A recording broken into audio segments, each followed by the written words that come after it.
नाम है तेरा पालनहारा, जाने कब दर्शन होगा। जिसकी प्रतिमा इतनी सुंदर, वो कितना सुंदर होगा, वो कितना सुंदर होगा। सभी को जय श्री राधे, जय जय श्रीमन नारायण। श्रीमद् भगवद गीता रूपी उपनिषद एवं ब्रह्म विद्या तथा योग शास्त्र विषयक श्री कृष्ण और अर्जुन के संवाद में दैवासुर संपत्ति द्विभाग योग नामक 16वां अध्याय प्रारंभ करते हैं।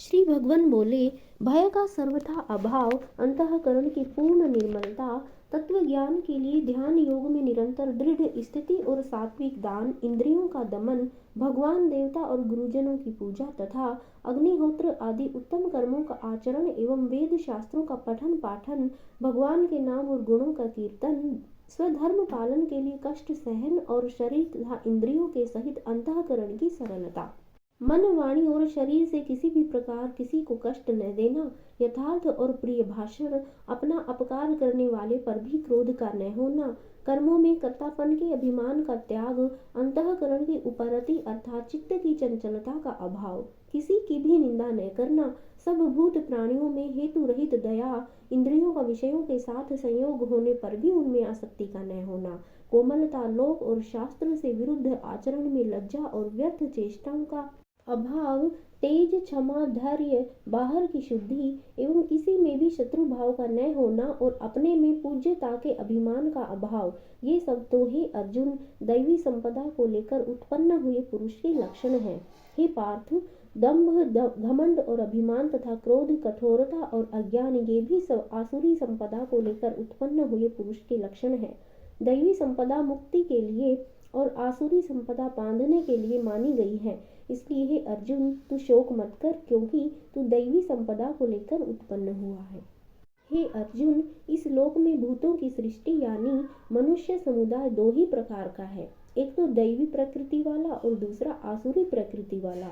उनमें से दैवी प्रकृति वाला तो विस्तार पूर्वक कहा गया, अब तू आसुरी प्रकृति वाले मनुष्य समुदाय को भी विस्तार पूर्वक मुझसे सुन।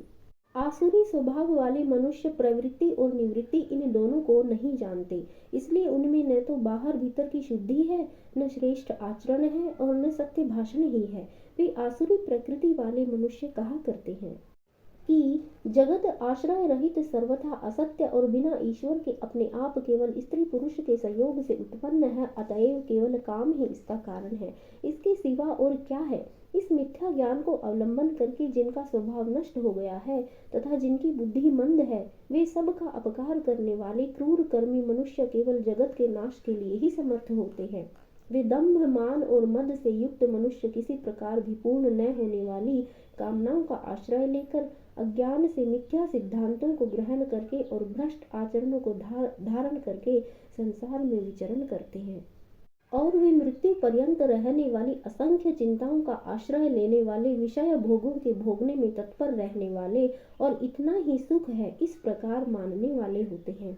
वे आशा की सैकड़ों फांसियों से बंधे हुए मनुष्य काम क्रोध के परायण होकर विषय भोगों के लिए अन्याय पूर्वक धनादि पदार्थों का संग्रह करने की चेष्टा करते हैं। वे सोचा करते हैं कि मैंने आज यह प्राप्त कर लिया है और अब इस मनोरथ को प्राप्त कर लूंगा, मेरे पास इतना धन है और भी यह भी हो जाएगा। वह शत्रु मेरे द्वारा मारा गया और उन दूसरे शत्रुओं को भी मैं मार डालूंगा। मैं ईश्वर हूँ, ऐश्वर्य को भोगने वाला हूँ, मैं सब सिद्धियों से युक्त हूँ और बलवान तथा सुखी हूँ। मैं बड़ा धनी और बड़े कुटुंब वाला हूँ, मेरे समान दूसरा कोई अन्य नहीं है। मैं यज्ञ करूंगा, दान दूंगा और आमोद प्रमोद करूंगा। इस प्रकार अज्ञान से मोहित रहने वाले तथा अनेक प्रकार से भ्रमित चित्त वाले मोहरूप जाल से समावृत और विषय भोगों में अत्यंत आसक्त आसुर लोग महान अपवित्र नरक में गिरते हैं। वे अपने आप को ही श्रेष्ठ मानने वाले घमंडी पुरुष धन और मान के मद से युक्त होकर केवल नाम मात्र के यज्ञों द्वारा पाखंड से शास्त्र विधि रहित यजन करते हैं। वे अहंकार, बल, घमंड, कामना और क्रोध आदि के परायण और दूसरों की निंदा करने वाले पुरुष अपने और दूसरों के शरीर में स्थित मुझ अंतर्यामी से द्वेष करने वाले होते हैं। उन द्वेष करने वाले पापाचारी और क्रूर कर्मी नराध धर्मों को मैं संसार में बार बार आसुरी योनियों में ही डालता हूँ।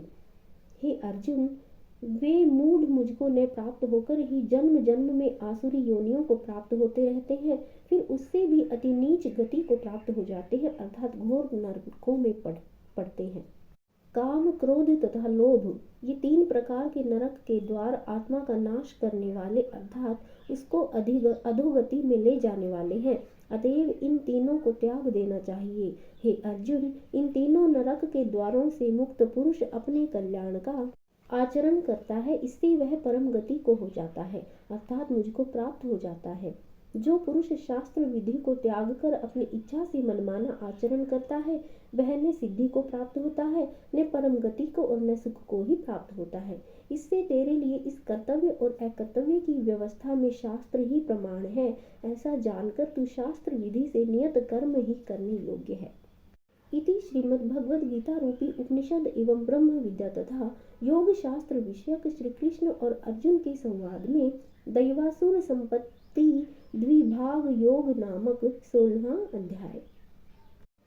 जय जय भगवद गीते, जय जय भगवद गीते, हरि कमल विहारिणी सुंदर सुपुनीते। जय जय भगवद गीते, कर्म सुमार्म प्रकाशिनी काम शक्ति हरा तत्व ज्ञान विकाशिनी विद्या ब्रह्म परा। जय जय भगवद गीते, निश्चल भक्ति विधायिनी निर्मल मलहारी शरण रहस्य प्रदायिनी सब विधि सुखकारी। जय जय भगवद गीते, राग द्वेष विदारिणी कारिणी मोद सदा भव भयहारिणी तारिणी परिमानंद प्रदा। जय जय भगवद गीते, आसुर भाव विनाशिनी नाशिनी तम रजनी दैवी सद्गुणदायिनी हरि रसिका सजनी। जय जय भगवद गीते,